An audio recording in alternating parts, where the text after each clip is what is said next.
নমস্কার বন্ধুরা, নতুন একটা ভিডিওতে আপনাদের প্রত্যেকে জানাই স্বাগতম। এই মুহূর্তে আবহাওয়ার গুরুত্বপূর্ণ খবর। উত্তর পূর্ব বিহার এবং সংলগ্ন অঞ্চলে একটি সাইক্লোনিক সার্কুলেশন বা ঘূর্ণাবর্ত অবস্থান করছে। এই ঘূর্ণাবর্তের কারণে বিহার লাগোয়া উত্তরবঙ্গের একাধিক জেলায় ভারী থেকে অতি ভারী বৃষ্টি হবে আজ রাতের মধ্যে। সেই সঙ্গে বন্ধুরা আপনাদেরকে জানিয়ে রাখি, আগামী 3 দিন উত্তরবঙ্গে এবং দক্ষিণবঙ্গের বেশ কয়েকটা জেলায় ঝড় বৃষ্টির অনুকূল পরিবেশ থাকবে, কারণ বঙ্গোপসাগর থেকে প্রচুর মাত্রায় জলীয় বাষ্প আসছে, আর তাতেই কিন্তু বিক্ষিপ্তভাবে বেশ কয়েকটা জেলার মধ্যে বজ্রগর্ভ মেঘ তৈরি হয়ে ঝড় বৃষ্টির সম্ভাবনা তৈরি হবে। একই সঙ্গে আগামী 20 মে থেকে উত্তরবঙ্গে ফের কিন্তু বৃষ্টি বাড়বে, তবে দক্ষিণবঙ্গে বৃষ্টি কিছুটা কমে যাবে 20 মে থেকে। এরপর 21 থেকে 23 মে পর্যন্ত 21, 22, 23 এই 3 দিন উত্তরবঙ্গে ফের ভারী বৃষ্টির সম্ভাবনা রয়েছে, এমনটাই জানিয়ে দিল আলিপুর আবহাওয়া দপ্তর। অন্যদিকে দক্ষিণ পশ্চিম মৌসুমী বায়ু অর্থাৎ বর্ষা ফের কিন্তু সক্রিয় হয়ে উঠতে পারে আরব সাগরের মধ্যে আরও কিছু অংশে। সেই সঙ্গে দক্ষিণ পশ্চিম বঙ্গোপসাগর, দক্ষিণ পূর্ব বঙ্গোপসাগর এবং পূর্ব মধ্য বঙ্গোপসাগরের মধ্যে সক্রিয় হয়ে উঠতে পারে। একই সঙ্গে আন্দামান নিকোবর দ্বীপপুঞ্জের বাকি অংশ এবং আন্দামান সাগরে বর্ষা নতুন করে প্রবেশ করতে পারে, এমনটাই জানিয়ে দিল কেন্দ্রীয় আবহাওয়া দপ্তর এবং সেই সঙ্গে আলিপুর আবহাওয়া দপ্তর। তো বন্ধুরা, আজকের ভিডিওতে আমরা বিস্তারিত আলোচনা করব আজকে আলিপুর আবহাওয়া দপ্তর থেকে যে স্পেশাল বুলেটিন জারি করা হয়েছে নতুন করে, সেখানে কি বলা হচ্ছে, কোথায় কি অ্যাক্টিভ ওয়েদার সিস্টেম রয়েছে। একই সঙ্গে পশ্চিমবঙ্গে উত্তর থেকে দক্ষিণে 23টা জেলার জন্য নতুন করে কী কী ওয়েদার ওয়ার্নিং দেওয়া হয়েছে, কোন কোন জেলায় অতি ভারী বৃষ্টির সম্ভাবনা আছে, কোথায় কোথায় ভারী বৃষ্টির সম্ভাবনা, সঙ্গে বজ্রবিদ্যুৎ সহ ঝড় বৃষ্টির সম্ভাবনা দক্ষিণবঙ্গের কোন কোন জেলায় আগামী দিনগুলিতে থাকবে। একই সঙ্গে এই মুহূর্তে লেটেস্ট স্যাটেলাইট ইমেজ কী আপডেট দিচ্ছে এবং গত 24 ঘন্টায় পশ্চিমবঙ্গে উত্তর থেকে দক্ষিণে কোন কোন জেলায় কেমন কি বৃষ্টিপাত রেকর্ড হয়েছে, সমস্ত কিছু আপনাদের পরপর জানাবো এই ভিডিওটার মাধ্যমে। তো ভিডিওটা ভালো লাগলে এবং ইনফরমেটিভ বলে মনে হলে অবশ্যই আপনারা ভিডিওটি একটি করে লাইক করে দেবেন, অবশ্যই ভিডিওটি প্রচুর শেয়ার করবেন। সেই সঙ্গে নতুন দর্শক হয়ে থাকলে লেটেস্ট ভিডিওর আপডেট সবার প্রথমে পাওয়ার জন্য চ্যানেলটিকে সাবস্ক্রাইব করে নিয়ে পাশে থাকা বেল আইকনে ক্লিক করে অল নোটিফিকেশন অপশানটিকে অন করে রাখবেন। লেটেস্ট আপডেট আপনারা সবার প্রথমে পেয়ে যাবেন। সেই সঙ্গে আমাদের ভিডিওটি আপনি এই মুহূর্তে কোন জেলা থেকে দেখছেন অবশ্যই আপনাদের জেলার নামটি কমেন্টে লিখে জানিয়ে দেবেন। সেই সঙ্গে আপনাদের জেলায় এই মুহূর্তে আবহাওয়ার অবস্থা কেমন রয়েছে, পরিষ্কার আবহাওয়া রয়েছে নাকি মেঘ রয়েছে, অবশ্যই কিন্তু কমেন্টে লিখতে ভুলবেন না। বন্ধুরা, প্রথমে আমরা দেখে নেব আজকে এই মুহূর্তে লেটেস্ট স্যাটেলাইট ইমেজ অর্থাৎ উপগ্রহ চিত্র কি আপডেট দিচ্ছে। আমরা দেখতে পাচ্ছি এই মুহূর্তে দক্ষিণ ভারতে বেশি পরিমাণ মেঘ রয়েছে, বাকি আমরা দেখতে পাচ্ছি উত্তর পশ্চিম ভারতে, উত্তর ভারতে আবহাওয়া কিন্তু অনেকটা পরিষ্কার হয়ে গেছে এবং একই সঙ্গে ওড়িশার মধ্যে এবং ঝাড়খণ্ডের মধ্যেও কিছুটা বিক্ষিপ্ত মেঘ রয়েছে। আমরা দেখতে পাচ্ছি ওড়িশার মধ্যে বজ্রগর্ভ মেঘ তৈরি হয়েছে বিভিন্ন অঞ্চলে, তবে গাঙ্গেয় পশ্চিমবঙ্গে সেই পরিমাণ মেঘ কিন্তু নেই। শুধুমাত্র আমরা দেখতে পাচ্ছি বীরভূম, সেই সঙ্গে পূর্ব বর্ধমানের কিছু অংশ এবং মুর্শিদাবাদ জেলার উপরে কিছুটা ভারী বজ্রগর্ভ মেঘ তৈরি হয়েছে দুপুরের পরপরই। তবে বাকি জেলাগুলো কিন্তু মোটামুটি পরিষ্কারই রয়েছে। পুরুলিয়া, পশ্চিম বর্ধমান, এদিকে বাঁকুড়া, ঝাড়গ্রাম, পশ্চিম মেদিনীপুর, পূর্ব মেদিনীপুর, দক্ষিণ 24 পরগনা, উত্তর 24 পরগনা এই জেলাগুলোই মোটামুটি পরিষ্কার রয়েছে। সেই সঙ্গে নদিয়া, পূর্ব বর্ধমানের কিছু অংশ, হুগলি, কলকাতা এই জেলাগুলোতে কিছুটা আংশিক মেঘলা মতো রয়েছে এই মুহূর্তে আপনারা দেখতেই পাচ্ছেন। রাতের মধ্যে যদি বৃষ্টিপাত হয় সেক্ষেত্রে কিন্তু নদিয়াতে কিছু কিছু অংশে হতে পারে, আর নতুন করে পূর্ব বর্ধমানের মধ্যে হতে পারে। তবে বাকি জেলাগুলো কিন্তু খুব বেশি বৃষ্টিপাতের সম্ভাবনা রাতের মধ্যে থাকছে না, যদিও আবহাওয়া দপ্তর প্রত্যেক জেলার জন্য কিন্তু বিক্ষিপ্ত ঝড় বৃষ্টির সতর্কতা জারি করেছে।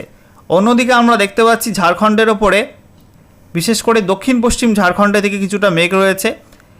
বিহারে এই মুহূর্তে কিন্তু খুব বেশি ভারী মেঘ নেই, শুধুমাত্র উত্তর পূর্ব বিহারের দিকে কিছুটা মেঘ রয়েছে। অন্যদিকে আমরা দেখতে পাচ্ছি উত্তরবঙ্গে মালদা এবং দক্ষিণ দিনাজপুরে কিছুটা হালকা মেঘ রয়েছে। উত্তর দিনাজপুরে আবহাওয়া পরিষ্কার থাকলেও রাতের দিকে বৃষ্টিপাত হতে পারে নতুন করে মেঘ তৈরি হয়ে। এছাড়া পাহাড়ে কিন্তু বৃষ্টিপাত শুরু হয়ে গেছে জলপাইগুড়ি এবং আলিপুরদুয়ার জেলার মধ্যে। এছাড়া দার্জিলিং, কালিম্পং এই জেলাগুলোই, কোচবিহারের মধ্যে আংশিক মেঘলা আকাশ। আজকে রাতে উত্তরবঙ্গে পাহাড় এবং ডুয়ার্সের প্রত্যেক জেলার মধ্যে কিন্তু ভারী বজ্রগর্ভ মেঘ তৈরি হবে এবং আপনারা দেখতেই পাচ্ছেন পূর্ব নেপালের উপরে একটা ভারী মেঘ রয়েছে। এই মেঘটা কিন্তু আস্তে আস্তে পূর্ব দিকে সরবে, যার জেরে দার্জিলিং, কালিম্পং, জলপাইগুড়ি, আলিপুরদুয়ার, কোচবিহার এই জেলাগুলোই রাতে দুর্যোগ নামতে পারে। ভারী থেকে অতি ভারী বৃষ্টির সম্ভাবনা রয়েছে একাধিক অঞ্চলে। অন্যদিকে উত্তর পূর্ব ভারতে আমরা দেখতে পাচ্ছি অরুণাচল প্রদেশ এবং আসামের মধ্যে হালকা হালকা মেঘ ভেসে বেড়াচ্ছে, তবে পশ্চিম আসামে কিছুটা বিক্ষিপ্ত বজ্রগর্ভ মেঘ তৈরি হয়েছে এবং তা থেকে ভারী বৃষ্টির সম্ভাবনা রয়েছে বিক্ষিপ্ত হবে পশ্চিম আসামের দিকে। অন্যদিকে আমরা দেখতে পাচ্ছি ত্রিপুরাতে আবহাওয়া এই মুহূর্তে পরিষ্কার রয়েছে। এছাড়া বাংলাদেশের মধ্যে আমরা দেখতে পাচ্ছি রাজশাহী এবং সেই সঙ্গে ময়মনসিংহ এই বিভাগগুলোতে কিছুটা বেশি পরিমাণ মেঘ রয়েছে। খুলনার উত্তর দিকে যেখানে মেহেরপুর রয়েছে, তারপরে আমরা দেখতে পাচ্ছি শৈলকুপা, এদিকে পাবনা, আলমডাঙ্গা, ডমরহুদা এই অঞ্চলগুলোয় আগামী সময় মেঘ তৈরি হতে পারে এবং ঝড় বৃষ্টির সম্ভাবনা কিন্তু এই জেলাগুলোতে থাকছে। সেই সঙ্গে আমরা দেখতে পাচ্ছি বাকি অংশগুলোয় আবহাওয়া মোটামুটি পরিষ্কার রয়েছে। আজকে রাতের মধ্যে ফের বৃষ্টি নামতে পারে রংপুরের মধ্যে, ময়মনসিংহ, সিলেট, এছাড়া কুমিল্লার কিছু অংশে ঝড় বৃষ্টির সম্ভাবনা থাকছে। বন্ধুরা, এবারে আমরা দেখে নেব আজকে আলিপুর আবহাওয়া দপ্তর থেকে যে স্পেশাল বুলেটিন নাম্বার 6 জারি করা হয়েছে সেখানে কি বলা হচ্ছে। তো সাবজেক্টে বলা হচ্ছে enhanced thunderstorm activity over the districts of north Bengal. উত্তরবঙ্গে ঝড় বৃষ্টির মাত্রা বাড়তে চলেছে। আমরা দেখে নেব ডিটেলস আপডেটে কি বলা হয়েছে। বলা হচ্ছে এই মুহূর্তে উত্তর পূর্ব বিহারের ওপরে সমুদ্রপৃষ্ঠ থেকে 0.9 কিলোমিটার পর্যন্ত উচ্চতায় একটি আপার এয়ার সাইক্লোনিক সার্কুলেশন বা ঘূর্ণাবর্ত অবস্থান করছে। অন্যদিকে বলা হচ্ছে দক্ষিণ পশ্চিম মৌসুমী বায়ু বা বর্ষা বঙ্গোপসাগরের মধ্যে এবং আন্দামান সাগর এবং আন্দামান দ্বীপপুঞ্জে আরও কিছু অংশে প্রবেশ করতে পারে, বিশেষ করে দক্ষিণ পশ্চিম বঙ্গোপসাগর এবং দক্ষিণ পূর্ব বঙ্গোপসাগর এবং পূর্ব মধ্য বঙ্গোপসাগরের মধ্যে।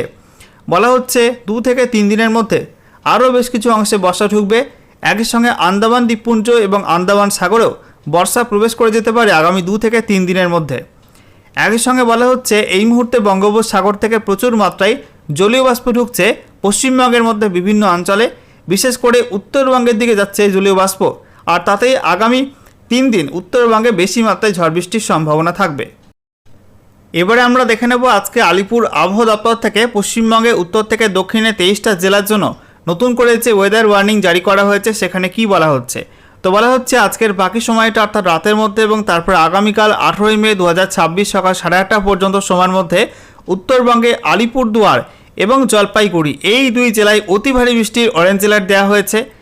সেই সঙ্গে জানিয়ে রাখি দার্জিলিং, কালিম্পং এবং কোচবিহার এই 3 জেলায় বিক্ষিপ্ত ভারী বৃষ্টি হলুদ সতর্কবার্তা দেওয়া হয়েছে। এছাড়া উত্তরবঙ্গের প্রত্যেক জেলাতেই বিক্ষিপ্ত হবে 40 থেকে 50 কিলোমিটার প্রতি ঘন্টা গতিবেগে ঝড়ের সঙ্গে বজ্রবিদ্যুৎ সহ বৃষ্টিপাতের সম্ভাবনা থাকছে এবং বলা হচ্ছে উত্তর দিনাজপুর, দক্ষিণ দিনাজপুর, মালদা এই জেলাগুলোই ঝড় বৃষ্টির হলুদ সতর্কবার্তা দেওয়া হয়েছে। এছাড়া দক্ষিণবঙ্গে আমরা দেখতে পাচ্ছি মুর্শিদাবাদ, নদিয়া, বীরভূম, পশ্চিম বর্ধমান, পূর্ব বর্ধমান, হুগলি, তারপরে বাঁকুড়া, পুরুলিয়া এই জেলাগুলির মধ্যে বিক্ষিপ্ত হবে বজ্রগর্ভ মেঘ তৈরি হতে পারে। তা থেকে কোথাও কোথাও বিক্ষিপ্ত হবে 40 থেকে 50 কিলোমিটার প্রতি ঘন্টা গতিবেগে দমকা ঝড়ের সঙ্গে বজ্রবিদ্যুৎ সহ বিক্ষিপ্ত বৃষ্টিপাতের সম্ভাবনা থাকছে। তার জন্য হলুদ সতর্কবার্তা দেওয়া হয়েছে এই জেলাগুলিতে।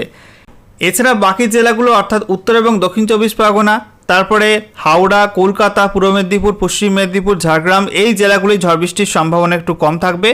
এই জেলাগুলির মধ্যে কোথাও কোথাও বিক্ষিপ্ত হবে 30 থেকে 40 কিলোমিটার প্রতি ঘন্টা গতিবেগে দমকা ঝোড়ো হাওয়ার সঙ্গে বিক্ষিপ্ত হালকা বৃষ্টিপাতের সম্ভাবনা রয়েছে বজ্রবিদ্যুৎ সহ এই জেলাগুলিতেও হলুদ সতর্কবার্তা দেওয়া হয়েছে। আচ্ছা, এরপর দেখুন বন্ধুরা, বলা হচ্ছে 18 মে 2026 সকাল 8:30 থেকে 19 মে 2026 সকাল 8:30 পর্যন্ত সময়ের মধ্যে উত্তরবঙ্গের প্রত্যেক জেলাতেই বিক্ষিপ্ত হবে 30 থেকে 40 কিলোমিটার প্রতি ঘন্টা গতিবেগে দমকা ঝোড়ো হাওয়ার সঙ্গে বিক্ষিপ্ত বজ্রবিদ্যুৎ সহ বৃষ্টিপাতে হলুদ সতর্কবার্তা দেওয়া হয়েছে। অন্যদিকে দক্ষিণবঙ্গে আমরা দেখতে পাচ্ছি মুর্শিদাবাদ, তারপরে বীরভূম, পশ্চিম বর্ধমান, নদিয়া, উত্তর 24 পরগনা এই জেলাগুলোই বিক্ষিপ্ত হবে কোথাও কোথাও 40 থেকে 50 কিলোমিটার প্রতি ঘন্টা গতিবেগে দমকা ঝড়ের সম্ভাবনা আছে, সঙ্গে বিক্ষিপ্ত বজ্রবিদ্যুৎ সহ বৃষ্টিপাতের হলুদ সতর্কবার্তা দেওয়া হয়েছে। এছাড়া বাকি দক্ষিণবঙ্গের জেলাগুলির জন্য বিশেষ কোনো ওয়ার্নিং এখনও পর্যন্ত দেওয়া হয়নি। আচ্ছা, এরপর দেখুন বন্ধুরা, বলা হচ্ছে 19 মে 2026 সকাল 8:30 থেকে 20 মে 2026 সকাল 8:30 পর্যন্ত সময়ের মধ্যে উত্তরবঙ্গে ঝড় বৃষ্টির সম্ভাবনা একটু কম থাকবে। প্রত্যেক জেলাতেই বিক্ষিপ্ত হবে 30 থেকে 40 কিলোমিটার প্রতি ঘন্টা গতিবেগে দমকা ঝোড়ো হাওয়া থাকতে পারে, সঙ্গে বিক্ষিপ্ত বজ্রবিদ্যুৎ সহ বৃষ্টিপাতের হলুদ সতর্কবার্তা দেওয়া হয়েছে প্রত্যেক জেলাতেই। অন্যদিকে দক্ষিণবঙ্গে আমরা দেখতে পাচ্ছি নদিয়া, পূর্ব বর্ধমান, বাঁকুড়া, তারপরে হুগলি, পশ্চিম মেদিনীপুর এই জেলাগুলোই ঝড় বৃষ্টির সম্ভাবনা বেশি থাকবে। এই জেলাগুলির মধ্যে কোথাও কোথাও বিক্ষিপ্ত হবে 40 থেকে 50 কিলোমিটার প্রতি ঘন্টা গতিবেগে দমকা ঝড়ের সম্ভাবনা আছে, সঙ্গে বিক্ষিপ্ত বজ্রবিদ্যুৎ সহ বৃষ্টিপাতে হলুদ সতর্কবার্তা দেওয়া হয়েছে। এছাড়া দক্ষিণবঙ্গের বাকি জেলাগুলোর ক্ষেত্রে বলা হয়েছে কোথাও কোথাও 30 থেকে 40 কিলোমিটার প্রতি ঘন্টা গতিবেগে বিক্ষিপ্ত দমকা ঝোড়ো হাওয়া থাকতে পারে, সঙ্গে বজ্রবিদ্যুৎ সহ বৃষ্টিপাতের হলুদ সতর্কবার্তাও দেওয়া হয়েছে। আচ্ছা, এরপরে দেখুন বন্ধুরা, বলা হচ্ছে 20 মে 2026 সকাল 8:30 থেকে 21 মে 2026 সকাল 8:30 পর্যন্ত সময়ের মধ্যে উত্তরবঙ্গে ফের ঝড় বৃষ্টি বাড়বে। উত্তরবঙ্গের প্রত্যেক জেলার ক্ষেত্রেই বিক্ষিপ্ত হবে 40 থেকে 50 কিলোমিটার প্রতি ঘন্টা গতিবেগে দমকা ঝড়ের সম্ভাবনা আছে, সঙ্গে বজ্রবিদ্যুৎ সহ বৃষ্টিপাতে হলুদ সতর্কবার্তা দেওয়া হয়েছে। অন্যদিকে দক্ষিণবঙ্গের কোনো জেলার জন্য কিন্তু কোনো ওয়ার্নিং থাকছে না এই সময়টার মধ্যে। এরপর আমরা দেখতে পাচ্ছি 21 মে 2026 সকাল 8:30 থেকে 22 মে 2026 সকাল 8:30 পর্যন্ত সময়ের মধ্যে উত্তরবঙ্গে দার্জিলিং, জলপাইগুড়ি এবং আলিপুরদুয়ার এই 3 জেলায় বিক্ষিপ্ত ভারী বৃষ্টি হবে। এছাড়া বলা হচ্ছে দার্জিলিং, কালিম্পং, জলপাইগুড়ি, আলিপুরদুয়ার, কোচবিহার এই জেলাগুলিতে বিক্ষিপ্ত হবে 40 থেকে 50 কিলোমিটার প্রতি ঘন্টা গতিবেগে দমকা ঝড়ের সঙ্গে বজ্রবিদ্যুৎ সহ বৃষ্টিপাতের সম্ভাবনা রয়েছে। হলুদ সতর্কবার্তা দেওয়া হয়েছে প্রত্যেক জেলাতেই। অন্যদিকে উত্তর দিনাজপুর, দক্ষিণ দিনাজপুর, মালদা এই জেলাগুলোই সম্ভাবনা কম রয়েছে। কোথাও কোথাও 30 থেকে 40 কিলোমিটার প্রতি ঘন্টা গতিবেগে দমকা ঝোড়ো হাওয়ার সঙ্গে বিক্ষিপ্ত বজ্রবিদ্যুৎ সহ বৃষ্টিপাতের হলুদ সতর্কবার্তা দেওয়া হয়েছে। এছাড়া দক্ষিণবঙ্গের জন্য এই সময়টায় বিশেষ কোনো ওয়ার্নিং থাকছে না, এমনটাই জানিয়ে দেওয়া হয়েছে। আচ্ছা, এরপর দেখুন বন্ধুরা, 22 মে থেকে 23 মে 2026 সকাল 8:30 পর্যন্ত সময়ের মধ্যে উত্তরবঙ্গে পাহাড় এবং ডুয়ার্সে ফের ভারী বৃষ্টি হবে। প্রত্যেক জেলাতেই দার্জিলিং, কালিম্পং, জলপাইগুড়ি, আলিপুরদুয়ার, কোচবিহারে বিক্ষিপ্ত ভারী বৃষ্টি হলুদ সতর্কবার্তা দেওয়া হয়েছে। একই সঙ্গে 40 থেকে 50 কিলোমিটার প্রতি ঘন্টা গতিবেগে দমকা ঝড়ের সঙ্গে বজ্রবিদ্যুৎ সহ বৃষ্টিপাতের হলুদ সতর্কবার্তা দেওয়া হয়েছে। এছাড়া উত্তর দিনাজপুর, দক্ষিণ দিনাজপুর, মালদায় কোনো ওয়ার্নিং থাকছে না এবং গোটা দক্ষিণবঙ্গে এই সময়টায় কোনো ওয়ার্নিং থাকছে না। এই সময়টা কিন্তু গরম পড়বে অত্যাধিক দক্ষিণবঙ্গের মধ্যে। এরপর আমরা দেখতে পাচ্ছি 23 মে 2026 সকাল 8:30 থেকে 24 মে 2026 সকাল 8:30 পর্যন্ত সময়ের মধ্যে উত্তরবঙ্গে জলপাইগুড়ি এবং আলিপুরদুয়ার এই 2 জেলায় বিক্ষিপ্ত ভারী বৃষ্টিপাতের হলুদ সতর্কবার্তা দেওয়া হয়েছে। এছাড়া দার্জিলিং, কালিম্পং, জলপাইগুড়ি, আলিপুরদুয়ার, কোচবিহার এই জেলাগুলোই বিক্ষিপ্ত হবে 40 থেকে 50 কিলোমিটার প্রতি ঘন্টা গতিবেগে দমকা ঝড়ের সঙ্গে বজ্রবিদ্যুৎ সহ বিক্ষিপ্ত বৃষ্টিপাতের হলুদ সতর্কবার্তা দেওয়া হয়েছে। তবে উত্তর দিনাজপুর, দক্ষিণ দিনাজপুর, মালদায় কোনো ওয়ার্নিং নেই এবং দক্ষিণবঙ্গের কোনো জেলাতে কিন্তু কোনো ওয়ার্নিং থাকছে না এই সময়টার মধ্যে। সর্বশেষে আমরা দেখে নেব গত 24 ঘন্টায় পশ্চিমবঙ্গে উত্তর থেকে দক্ষিণের জেলায় জেলায় কেমন কি বৃষ্টিপাত রেকর্ড হয়েছে। তো আমরা দেখতে পাচ্ছি দার্জিলিংয়ে 6 mm বৃষ্টি হয়েছে, কালিম্পং 10.9, জলপাইগুড়ি 39.2, আলিপুরদুয়ার 21.6, কোচবিহারে 36.5, উত্তর দিনাজপুর 5.6 এবং দক্ষিণ দিনাজপুরে 61.6 mm বৃষ্টি হয়েছে।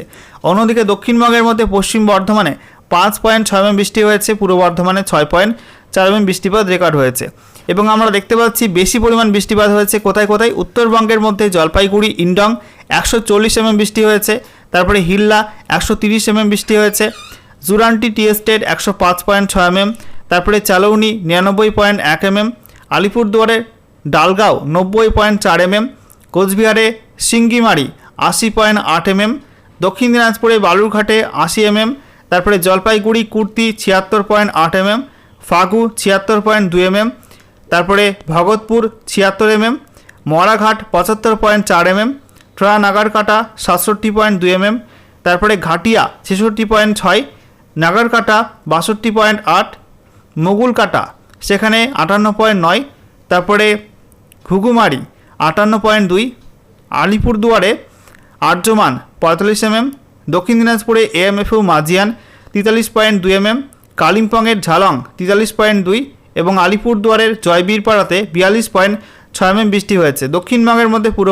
বর্ধমানে আমরা দেখতে পাচ্ছি 16.2 mm এবং মানকড়ে 9.4 mm, পশ্চিম বর্ধমানে বার্নপুর সেখানে 8.6 mm এবং আসানসোলে 7.7 mm বৃষ্টি হয়েছে গত 24 ঘন্টার মধ্যে। একই সঙ্গে কলকাতায় সর্বোচ্চ তাপমাত্রা রেকর্ড হয়েছে 34.8 ডিগ্রি সেলসিয়াস এবং সর্বনিম্ন তাপমাত্রা 28.4 ডিগ্রি সেলসিয়াস রেকর্ড হয়েছে।